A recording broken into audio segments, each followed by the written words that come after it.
বিশাল বড় রাজা ভাবে নিজেকে। ওই রাজার বিরুদ্ধে কথা বললে অফিসে ডেকে নিয়ে গিয়ে থ্রেড হয়, কখনো কখনো পুলিশ পাঠায়, গুন্ডা পাঠায়।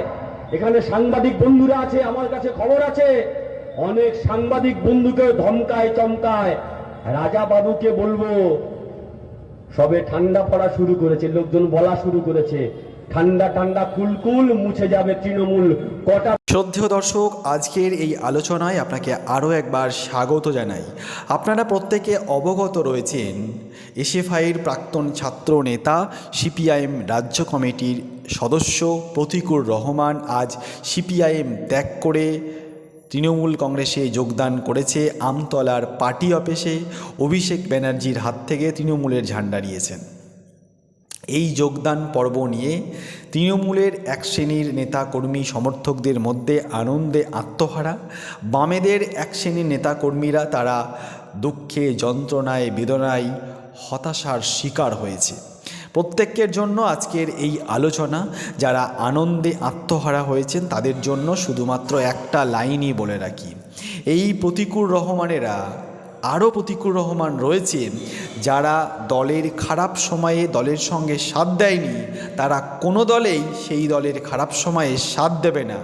কারণ তারা ব্যক্তি স্বার্থে দল বদল করে, তারা কোনোদিনও দিন বদলের রাজনীতি করে না।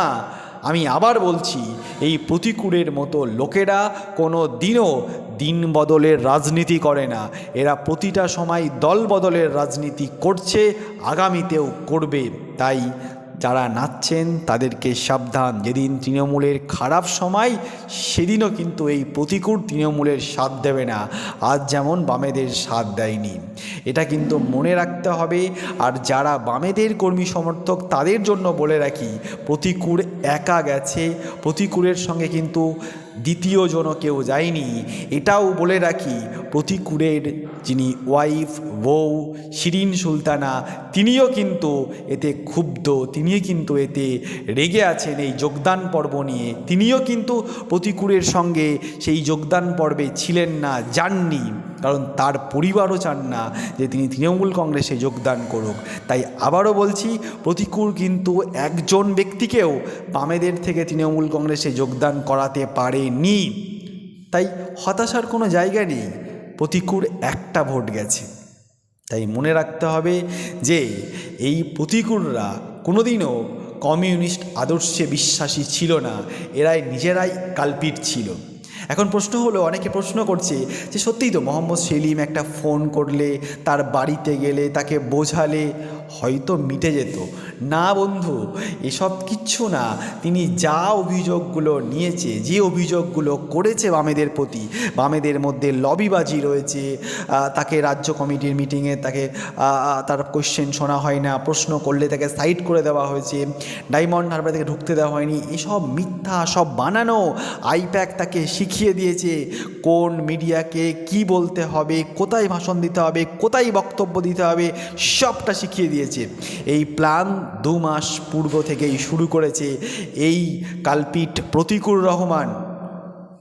হয়তো শুনতে খারাপ লাগে, এই প্রতিকুর রহমানকে প্রতি মাসে এই বামপন্থী কমরেডরা তাকে 7,500 করে দিত। তার মেয়ের পড়াশোনার জন্য পুরো দায়িত্ব কোনো এক নেতা নিয়েছিল। কিন্তু আজ সে সেসব পরিত্যাগ করে তৃণমূল কংগ্রেস দলে যোগদান করেছে। হয়তো সেই আজকে সাধারণ মানুষ তাকে বলছে বড় বেঈমান, বড় ছোট লোক। আগামীতে তাদের নজর কিন্তু আমাদের দিকে থাকবে। তাই বামপন্থীদের যারা কর্মী সমর্থক তাদের কাছে বলবো, হতাশার কোনো জায়গা নেই। রেজ্জাক মোল্লাও চলে গিয়েছিল, সোমনাথও চলে গিয়েছিল, ওদিকে আমাদের শিলিগুড়ির এক নেতা সেও চলে গিয়েছিল। কিন্তু এই কমিউনিস্ট পার্টি এটা স্রোতের মতো সারা জীবন কিন্তু বয়ে যাবে। তাই প্রতিকূল চলে গেছে মনে, দল থেমে যাবে, একথা কিন্তু একদম ভুল। আমি আবার বলছি, এই প্রতিকুর রহমানের গায়ে সিপিআইএম এই ট্যাগটা ছিল বলেই আজ প্রান্তিক পরিবার থেকে এই কমরেড প্রতিকুর তৈরি হয়েছিল। আজকে এই প্রতিকুর রহমান বলছে যে আমাকে দলে জায়গা দিচ্ছে না, আমাকে যথেষ্ট সম্মান করছে না। আপনি বলুন তো, এই প্রতিকুর রহমানকে প্রান্তিক পরিবার থেকে তুলে এনে তাকে জেলা কমিটির মেম্বার, রাজ্য কমিটির মেম্বার, একজন কমিউনিস্ট পার্টির রাজ্য কমিটির সদস্য হওয়া চারটিখানি ব্যাপার কিন্তু নয়। এই প্রতিকুর রহমানকে বিধানসভায় প্রার্থী করা, এই প্রতিকুর রহমানকে লোকসভায় প্রার্থী করা, এই প্রতিকুর রহমানের বহু পূর্ব থেকে কিন্তু ডায়মন্ড হারবারে হাজার হাজার কর্মী সমর্থক নেতা দরদিরা তারা পার্টি করেছে। সবাইকে পিছনে রেখে কেন কমরেড প্রতিকুর রহমানকে প্রার্থী করেছিল দল, কেন তাকে লোকসভাতে প্রার্থী করেছিল, আগামী বিধানসভাতেও তাকে কিন্তু দল প্রার্থী করত। তাহলে সবটাই কিন্তু তার নিজের ব্যক্তি স্বার্থে দলবদল করেছে। যতই কিন্তু প্রতিকুর রহমান বলুক যে আমি বিজেপির বিরুদ্ধে আন্দোলন করতে, প্রতিবাদ করতে তৃণমূল কংগ্রেসে যোগদান করেছি, প্রত্যেককেই জানে তৃণমূলের সঙ্গে বিজেপির কতটা সেটিং। আমি বেশি গভীরে যাচ্ছি না। যদি বিজেপি তৃণমূলের নেতাদেরকে ঠিকমতো তদন্তে মানে ওই ইডি সিবিআই তদন্ত করতো, তাহলে আজ কোনো নেতা জেলের বাইরে থাকতো না। সারদা কেলেঙ্কারি নিয়ে, সারদা কেলেঙ্কারির পর আরও বহু কিছু কেলেঙ্কারি হয়েছে, সেসব তো পরে বলবো, আমি এখন আর কিছু বলছি না।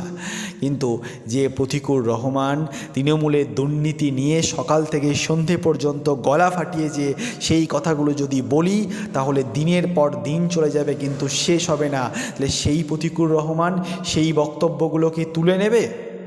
প্রশ্ন কিন্তু থেকে যাচ্ছে। সেই প্রতিকুর রহমান অভিষেক মমতা ব্যানার্জি নিয়ে কি না বলেছে। আনিস খানের মৃত্যু নিয়ে যখন প্রতিবাদ করতে গেছে, তখন দাঁড়িয়ে দাঁড়িয়ে যে বক্তব্যগুলো দিয়েছিল সেইগুলো কি প্রতিকুর রহমান তুলে নেবে? তাই আজকের এই আলোচনার শেষ পর্বে আমি যেটা বলবো, কমরেডদেরকে যেটা বলবো, হতাশার কোনো জায়গা নেই। বামপন্থীদের মধ্যে হতাশার কোনো জায়গা নেই। বেশ কিছু জিনিস মনে করিয়ে দিই। বীরভূমের ধীরেন লেট, যে ধীরেন লেট বীরভূম জেলা পরিষদের সভাধিপতি ছিল, সেই ধীরেন লেটকে প্রকাশ্য রাস্তায় তাকে রক্তে লাল করে কান ধরে উঠবোস করিয়ে তাকে বলেছিল যে তুমি বলো আর কোনো দিন তুমি সিপিআইএম পার্টিটা করবে না। কমরেড রামচন্দ্র ডোম 6 লক্ষেরও বেশি ভোটে জিতত, কোনো রিগিং ছিল না।